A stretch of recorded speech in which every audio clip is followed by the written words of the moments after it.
So now that they are an endangered species, as sad as that is, it does actually force our government to take action on reversing that downward decline.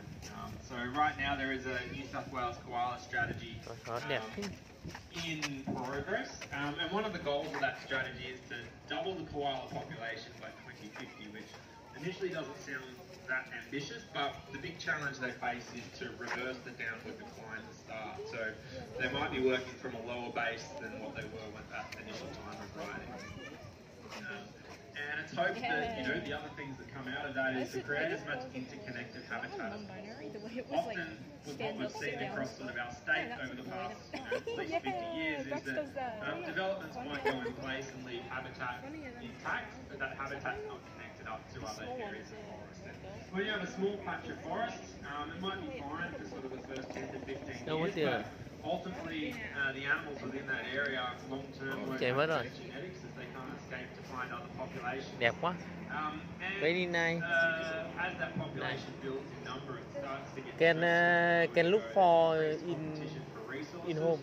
And that's where you start to see look for. Wildlife. Oh yeah, good for home. Around and unfortunately encountering cars and dogs and cats in certain areas. So right now there's a big push to I like the dog. As possible. Yes. Now, I like the dog. Koala here, she's still doing great for us, having a bit of a feed right now. For those of you that are just joining, we've got one koala awake.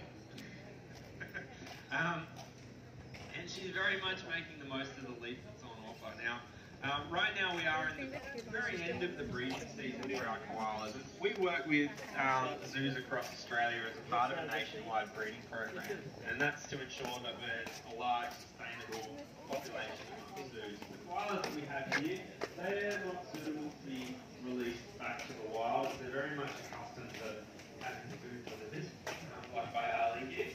But they do serve as really important ambassadors for their kind, and I hope that the things that we'll learn from the care of koalas in zoos like this is that that can potentially be applied to a breed-to-release program in the future, which is something that's in discussion at the moment. Releasing koalas potentially into areas where they have been lost that might need that additional help along the eastern part of the country. So as I said, we do work with other zoos, and we get recommendations on which koalas we should be pairing together based on sort of genetic match. So right now it's been recommended that we have several joeys this breeding season, which if we're lucky, over the next sort of month or so, we might have a couple of our girls give birth to little jelly bean-sized joey. So for marsupials, they have very short pregnancies followed by extended development of the young in the pouch. So the koala, when it's born, is jelly bean size, and that's after about a 30 to 35 day pregnancy.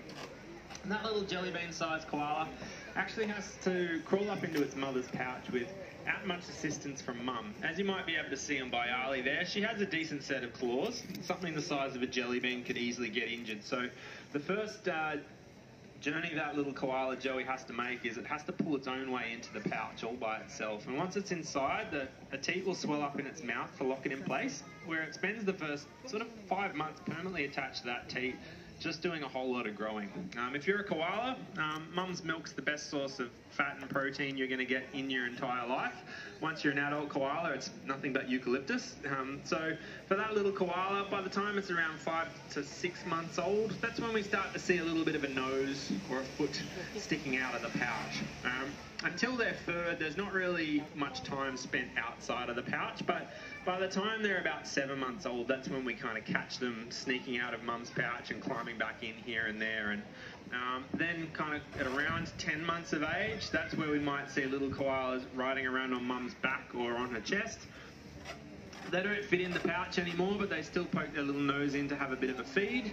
And by the time they're 12 months of age, they're actually fully independent. They're about a third the size of mum, but they are fully capable of looking after themselves, and that usually coincides with the next breeding season where the mother might be ready to have another joey.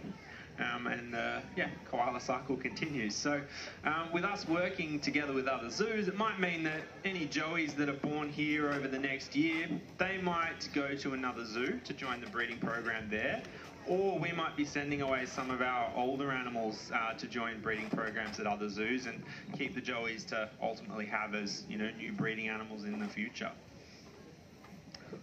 Now she's still going, which is quite impressive. I'll keep talking about koalas while she's still feeding. Yeah, typically they'll give birth to one at a time. There is a real rare occurrence of twins. I would say that it's probably, I think we've maybe had one occurrence of that in the past 20 years here, and that's, trying to breed koalas every single year over that time. Other zoos that do have more koalas in their collections maybe that's every 8 years, who knows, but typically it's a rare event. In the wild, there's a good chance that only one would survive, and that's because as those joeys grow, real estate in mum's pouch starts to become a bit of a premium. In a zoo environment, though, if there was the occurrence of twins, there's a good chance that one could either we could assist mum in some way with, say, doing a bottle feed for the one that's maybe not thriving, or in by Ali's case, hand raising might be a potential option if one's really not thriving. Bayali's mum had I think she had an illness at one point in time where the medication wasn't something that Bayali was able to have. So she would go home with the keeper every single night. She would wake up every few hours in order to feed her. She's a bit healthy and now 10 years old, so.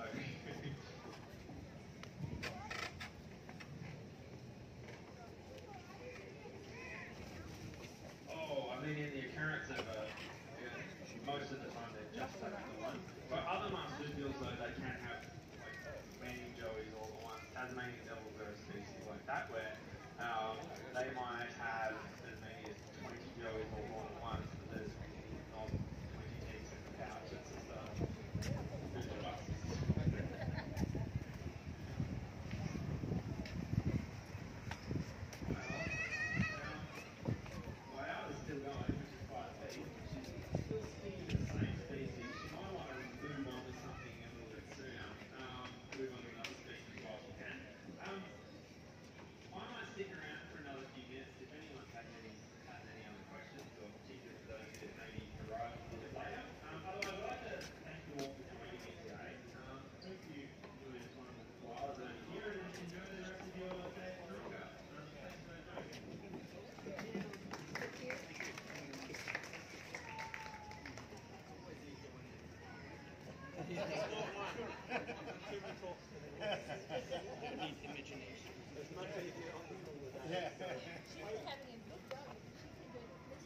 Regardez là, il y en a deux là.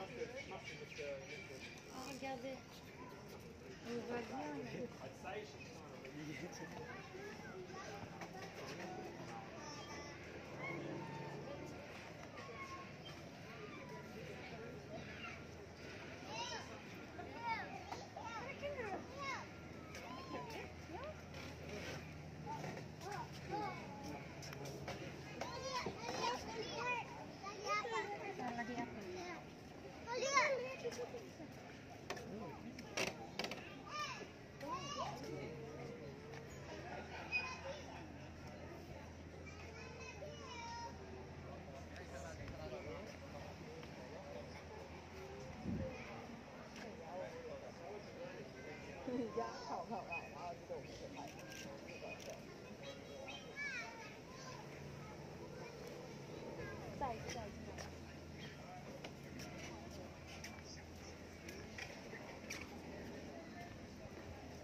Det är koala här.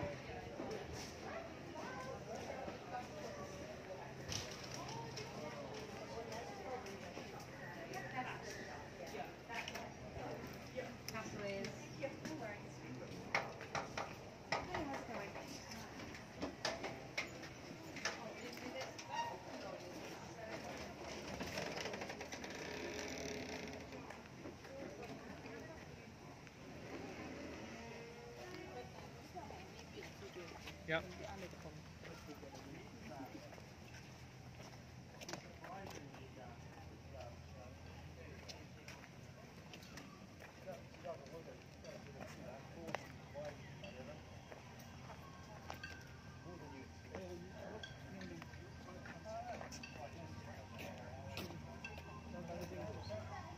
it everything good?